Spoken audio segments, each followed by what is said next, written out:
We now come to a very special moment in this celebration this afternoon. It's our honor and our sincere appreciation that we express to our 2020 Missouri State Teacher of the Year, Misty Grandel, a high school English teacher from Fordland R3 School District. Students, parents, teachers, and administrators all across our state, as well as those of us here at the Department of Elementary and Secondary Education, and members of our State Board of Education, have been truly fortunate to have Ms. Grandel serve this past year as our state's Teacher of the Year.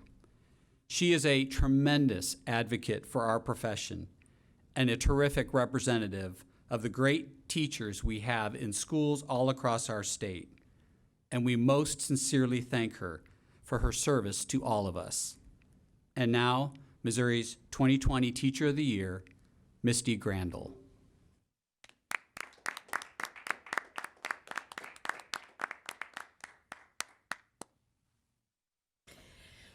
Thank you, Dr. Katnick. Gosh, good evening.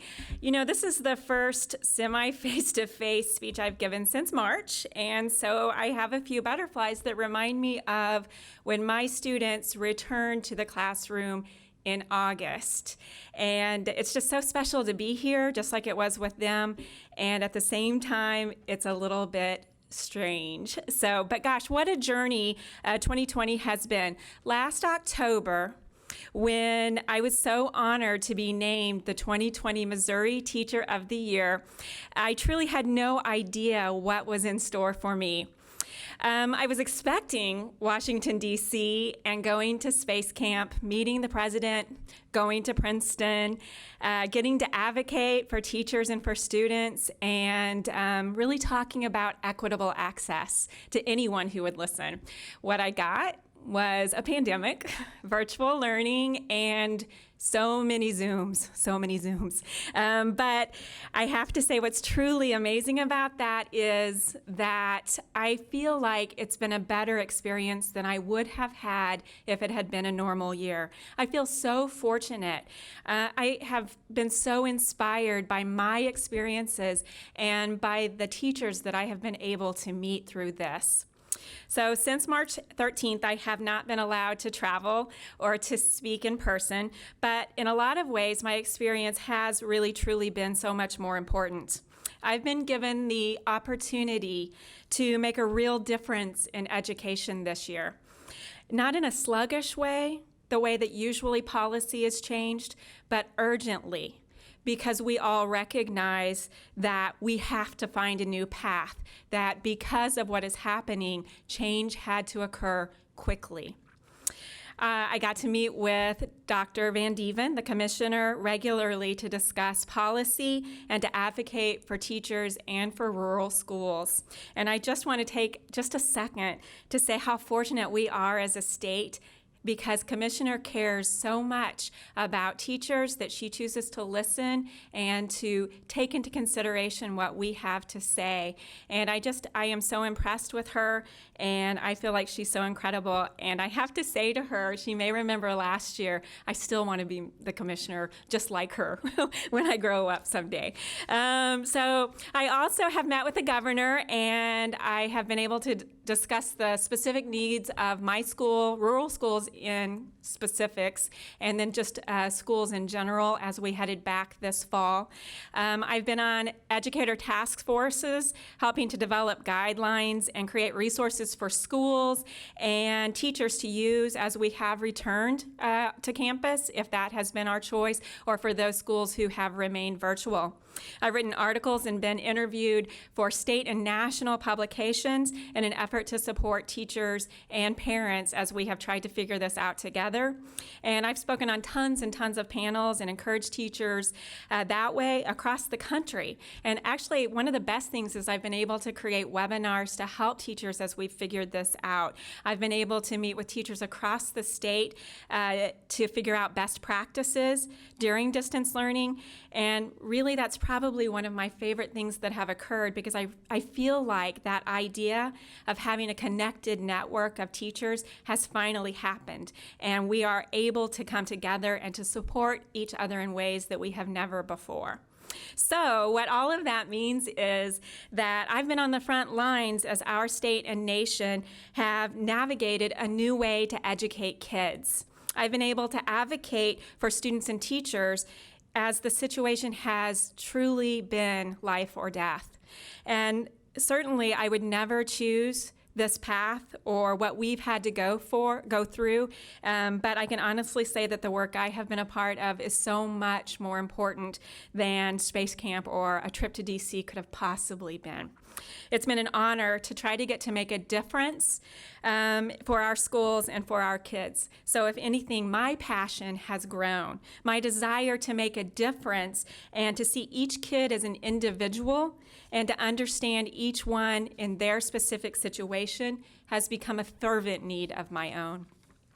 As well, I think that there have been some incredible lessons these past 8 months for educators as we continue to navigate educating our students in the future. Lessons that are important well beyond the pandemic and the virtual learning that have consumed us all so much recently.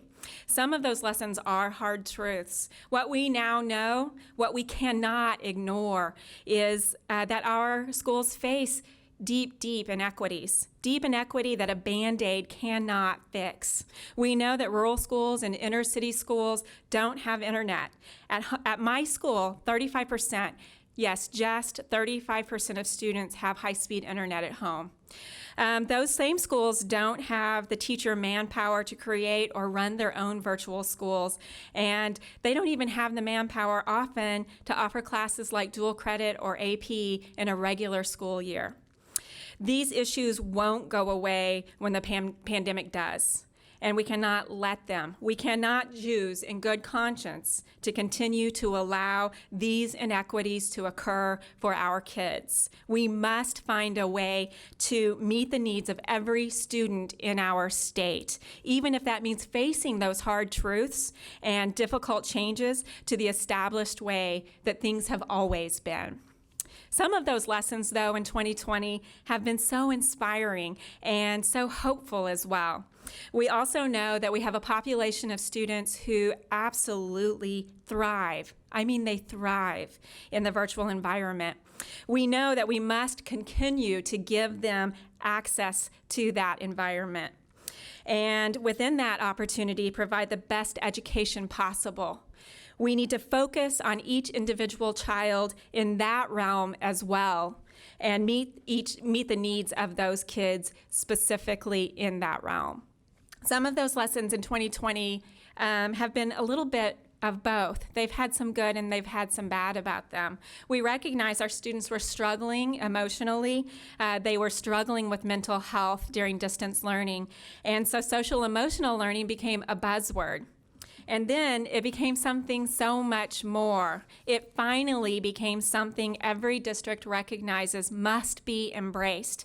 We found even more than we ever believed before that our teachers and administrators, our cooks and our bus drivers are heroes in our kids' lives. We found that teachers are putting every ounce of themselves into their kids. And we found that even though it can't possibly be sustainable, our teachers just keep finding ways to give more.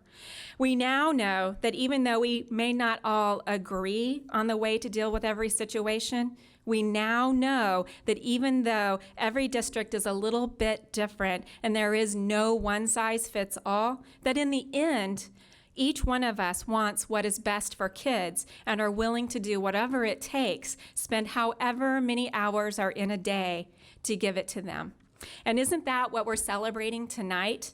We're celebrating teachers and the incredible things that they do because they want to help kids. This group of teachers, our Teachers of the Year, represent that ideal better than any of us could have imagined. I congratulate each one of the Regional Teachers of the Year, each one of the finalists, and I congratulate Darion. Missouri is so lucky to have each of you loving our kids and fighting the good fight every single day. Know that you are making a difference. No matter how hard this year is, you are changing lives. Darion, you have a tremendous year ahead of you, and I can't wait to see all that you accomplish. Know that this is just the beginning of something so special, so wonderful in your life. You've been given an amazing opportunity, and I know that you will represent the 70,000 teachers in Missouri so well, and all of Missouri's students too. So let me finish with thank you. Thank you to the Department of Education. Thank you to Commissioner Van Deven. And thank you to Dr. Katnick. Thank you to Shelley Parks for being an amazing mentor and friend. Thank you to Mo Stoy for always being there for me. Thank you to the legislators and to each of you who choose to work for our schools on the State Board of Education. And thank you to each of the teachers in Missouri. Thank you for allowing me to serve you this year, and thank you for always finding ways to better educate our kids.